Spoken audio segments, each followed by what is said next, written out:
What's up et catch addicté, bienvenue dans cette nouvelle vidéo, c'est Jimbo et je serai votre commentateur aujourd'hui. Et aujourd'hui on se retrouve pour Jimbonostic et prono de Jimbo du Royal Rumble 2021, le premier Jimbonostic de 2021. Vous êtes prêts? Place au prono.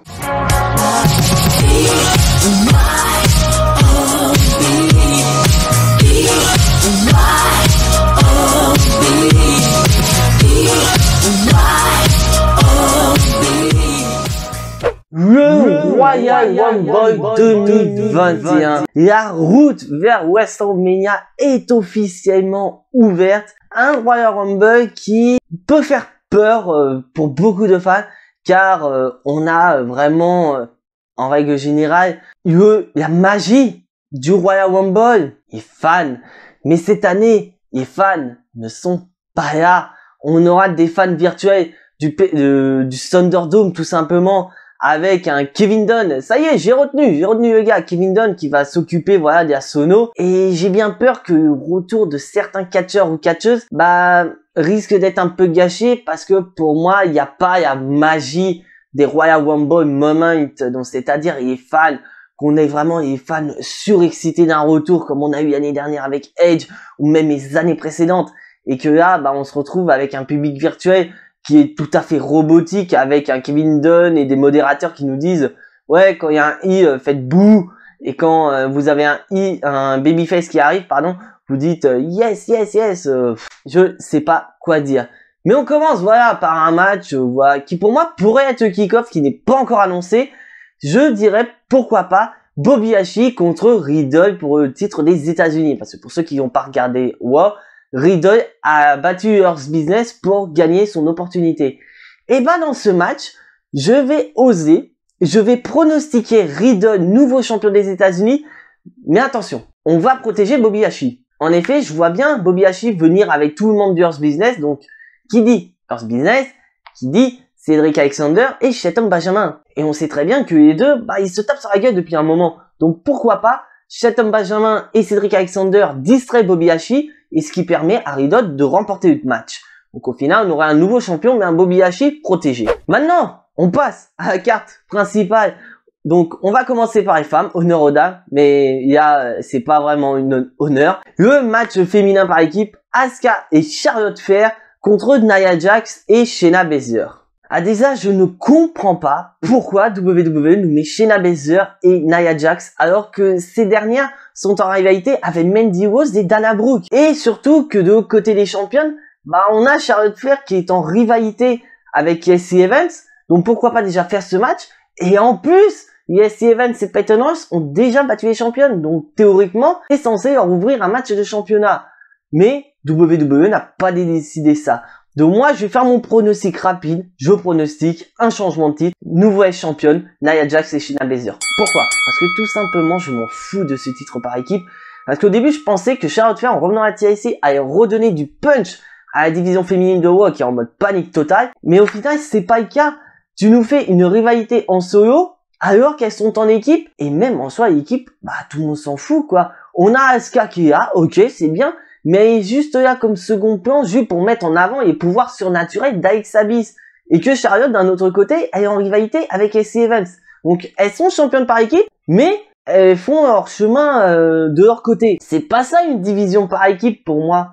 Donc pour moi, voilà, donner les titres à Shayna Baszler et Nia Jax, et voilà, qu'elles fassent leur rivalité qui est en cours, Mandy Rose et Dana Brooke, tu leur mets un match de championnat, et après elles se débrouillent. Et là, on va passer au match de championnat. Et putain, rien de parler de ce match, j'ai déjà envie de vomir. Match de championnat de la WWE, Drew McIntyre, le champion, face à Goldberg. Déjà, personnellement, ce match, j'ai hyper peur pour ce match, parce que c'est vraiment le match le plus imprévisible de la soirée.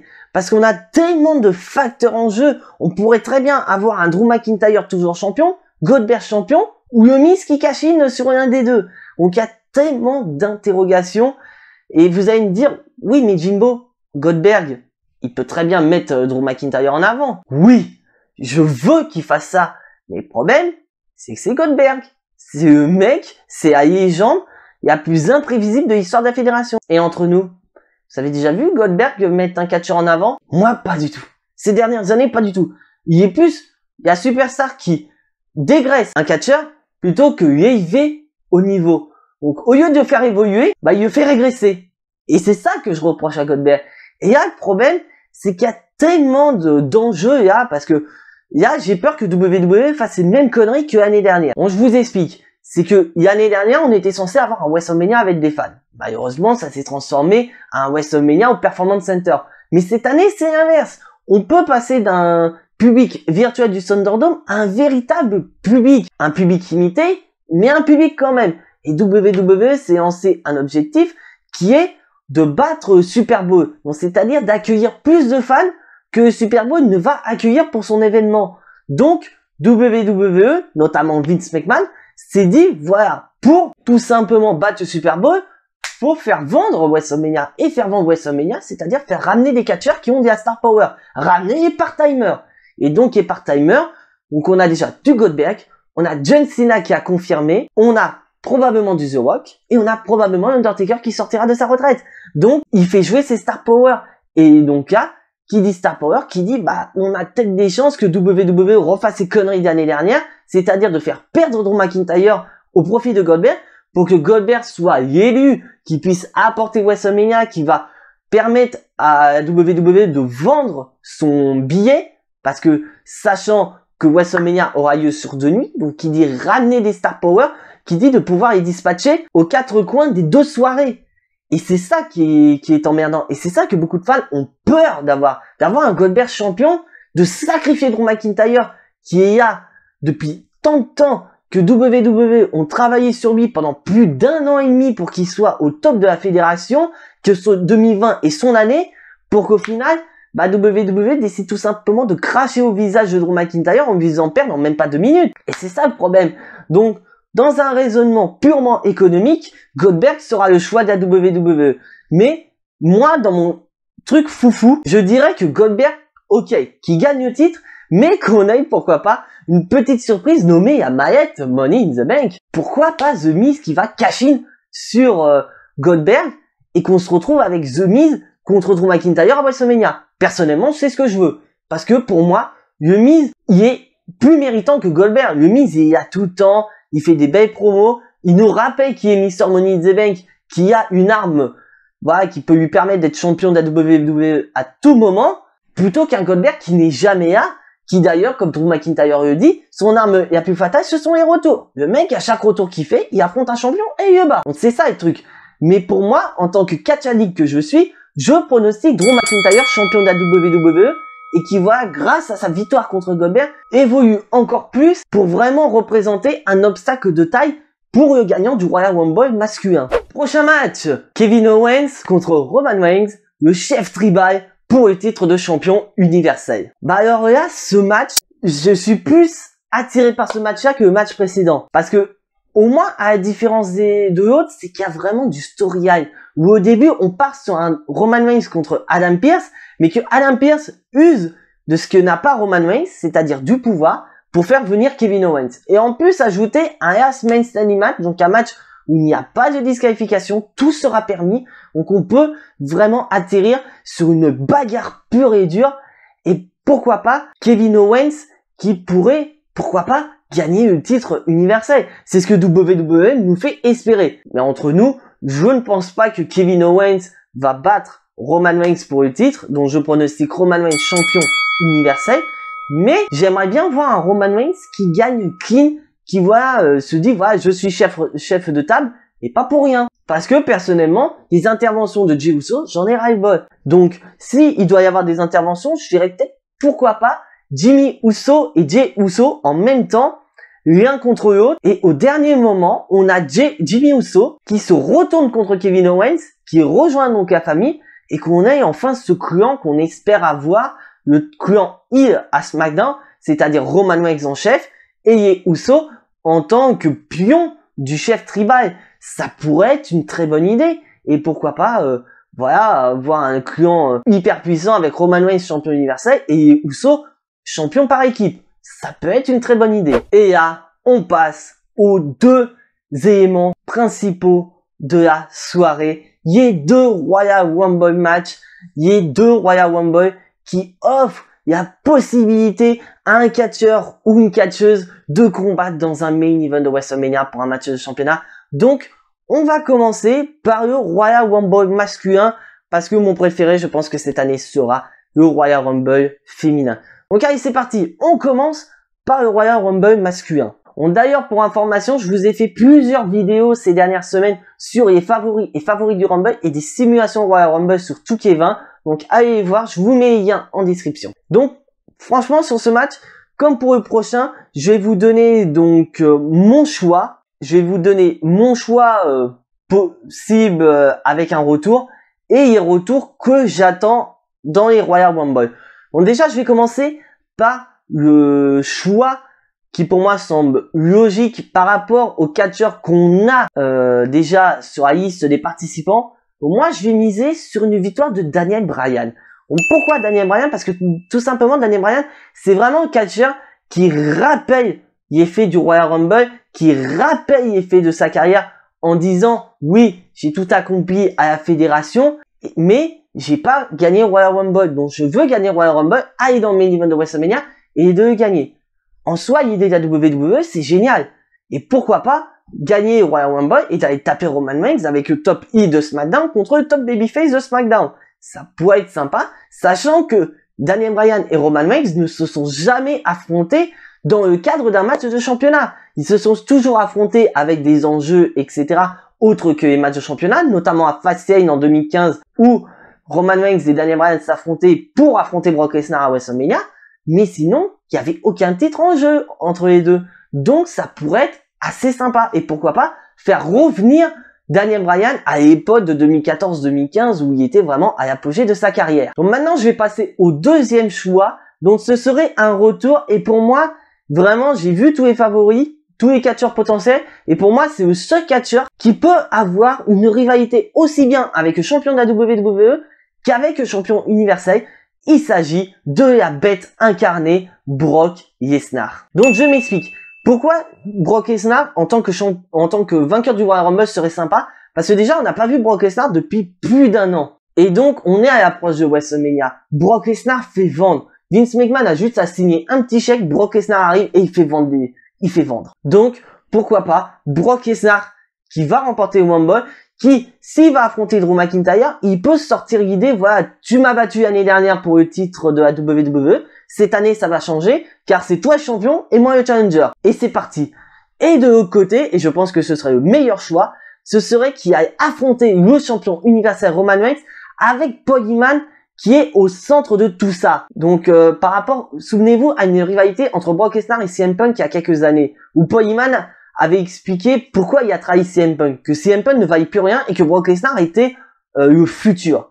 Et ben là, l'idée serait pareille, que Paul Heyman s'est tourné vers Roman Reigns parce que Roman Reigns est le futur de la fédération et que malheureusement Brock Lesnar est trop vieux et qui ne vaut plus un clou en citant voilà ses récentes défaites face à Drew McIntyre par exemple.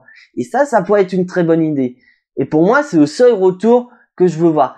Mais attention, parce que d'après les informations qu'on a à notre disposition, WWE nous prépare quelque chose et malheureusement, cette chose risque de lever un bon nombre de catch addicts de leur chaise et de péter un énorme scandale sur Internet.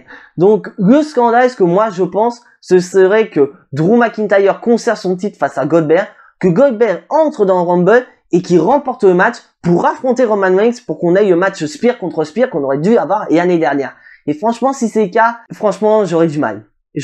Après, ça veut pas dire que forcément je boycotterai WrestleMania, mais disons que je serais pas du tout attiré par ce match, parce qu'au final, on saura que Goldberg va perdre le match. Parce que Goldberg, dans son contrat, a 2 matchs par an. Donc ce serait un peu con que Goldberg aille à WrestleMania en tant que challenger, battre Roman Reigns, et qu'au final, on n'ait plus le titre universel pendant pratiquement 1 an. Ce serait complètement débile de la part de la WWE de sacrifier son top heel de la fédération et sacrifier son titre mondial du côté de SmackDown. Et là maintenant, on va passer au Royal Rumble féminin. Donc là, tout comme le précédent, je vais vous donner ma gagnante par rapport à la liste de participants que nous avons actuellement. La gagnante que j'aimerais bien voir au Royal Rumble et les retours que j'aimerais bien avoir. Donc au niveau de la gagnante par rapport à la liste que nous avons là, moi je miserai à fond sur Alexa Bliss. Donc pourquoi? Pas parce que forcément c'est ma catcheuse préférée, mais disons que comme tu vois que WWE depuis quelques semaines, il la met en avant avec ses pouvoirs, etc. Donc pourquoi pas remettre Alexa Bliss sur la piste du titre mondial pour faire remonter le niveau féminin du côté de Raw, et pourquoi pas lui faire gagner? Parce que je cache pas, mais Alexa Bliss sans titre en solo, ça manque un peu, ça fait quand même un moment qu'elle n'a pas gagné de titre. Donc pourquoi pas, et pourquoi pas encore plus pour le fun, avoir The Fiend champion et d'avoir un épisode de la Firefly Funhouse où tu vois Bray Wyatt et Alexa Bliss avec leur titre soit en premier plan ou soit en arrière-plan dans la Firefly Funhouse, et pourquoi pas jouer avec ces titres en disant tiens regardez j'ai des nouveaux jouets et tout nanana. Pourquoi pas, ça pourrait être une idée. Et là je vais passer sur ma gagnante potentielle toutes personnes confondues. Moi j'ai envie de miser sur Rhea Ripley. Pourquoi j'ai choisi? Parce que tout simplement WWE ça fait des semaines qu'ils nous disent oui Rhea Ripley doit faire ses débuts dans le roster principal, etc. Donc moi j'ai envie qu'elle fasse ses débuts là dans le roster principal avec le Royal Rumble et qu'elle le gagne. On sait qu'elle en est capable, donc pourquoi pas lui faire gagner? Et si vraiment elle gagne, comme je l'ai expliqué, pourquoi pas donner le titre de champion de Raw à Charlotte Flair pour qu'on ait la revanche de WrestleMania 36 entre Charlotte Flair et Rhea Ripley, et cette fois-ci c'est Rhea Ripley à Challengers, et pourquoi pas gagner, mettre Rhea Ripley en avant en lui faisant gagner le titre de Raw. Et maintenant, on va passer sur les retours que j'attends. Donc là, pour celui-là, j'ai un peu plus de retours. Pour moi, il y en a deux que j'ai envie de voir. Il s'agit de Becky Lynch dans un premier temps. Et donc, pourquoi pas faire gagner Becky Lynch au Royal Rumble pour vraiment, pourquoi pas, qu'elle vienne confronter Asuka dans l'idée où voilà, Becky Lynch a laissé le titre à Asuka dans le but de maintenir la notoriété du titre de Raw, mais qu'au final, Asuka a démoli. Et que Becky Lynch revient pour réparer les conneries de Asuka. Ça pourrait être une idée. Mais ça dépend de la motivation de Becky Lynch, parce que pour info, Becky Lynch a accouché au mois de décembre. Donc si ça se trouve, elle sera peut-être pas prête pour le Royal Rumble. Et autre retour, et beaucoup attendent son retour, et moi le premier, il s'agit de Ronda Rousey. Parce que j'ai trop envie de voir Ronda Rousey revenir. Ça fait 2 ans pratiquement à WrestleMania 37 qu'on ne l'a pas vue. Donc j'aimerais bien la revoir. L'année dernière, c'était pareil au Royal Rumble. On attendait Ronda Rousey. Là, on l'attend encore. Donc, pourquoi pas qu'elle vienne. Aussi, pourquoi pas remporter le Royal Rumble. Mais si vraiment, comme j'ai dit, si elle gagne le Royal Rumble, il faudrait qu'il y ait Becky Lynch qui soit de retour en même temps et qu'elle gagne le titre de Raw pour qu'on ait vraiment le match Ronda Rousey-Becky Lynch qu'on attend depuis des années. Qu'on a, au final, jamais eu en une contre une. On a eu le match à WrestleMania, mais c'était un triple menace avec Charlotte Flair en plus. Donc pourquoi pas qu'on ait ce match Becky Lynch Ronda Rousey vraiment face à face en une contre une. Donc voilà. Donc moi mes gagnantes potentielles, vraiment je vous le dis, c'est soit Alexa Bliss ou soit Rhea Ripley. Donc dites-moi dans les commentaires qui sont vos favoris et favoris dans le Royal Rumble. Je suis très curieux de voir ça et argumentez votre décision pour voir si on est plus ou moins d'accord et si votre idée de storyline semble logique. Parce que vous savez très bien, le catch n'est pas objectif. Donc voilà, c'est tout pour ce Jimbo Gnostic qui est prono du Jimbo du Royal Rumble 2021. Si vous n'êtes pas abonné à la chaîne, je vous invite à vous y abonner juste ici, à activer la petite cloche pour être notifié des prochaines vidéos et surtout lâcher un maximum de pouces bleus qui font plaisir à la chaîne. Et on se retrouve ce soir à 21 h sur YouTube pour le petit live habituel du jeudi soir, parce que voilà, je travaille pas le jeudi, donc c'est génial, je vous planifie ça. Donc on va parler donc bien sûr du Royal Rumble, de vos attentes, de ce qui s'est passé dans les prochains Raw, ce que vous attendez du prochain SmackDown, etc. Et donc bien sûr, ce dimanche, nous serons au Royal Rumble, donc vous aurez un live réaction en direct sur le Royal Rumble, et j'avais préparé un kick-off, mais comme avec le travail je finis assez tard, donc j'aurai pas le temps de vous le préparer, donc c'est pas trop grave. Mais voilà, en attendant, soyez tous très très fiers d'être des catch addicts. Et n'oubliez pas que le catch, c'est la vie. Le catch vie. C'était Jimbo. Je vous fais des bisous et à la prochaine.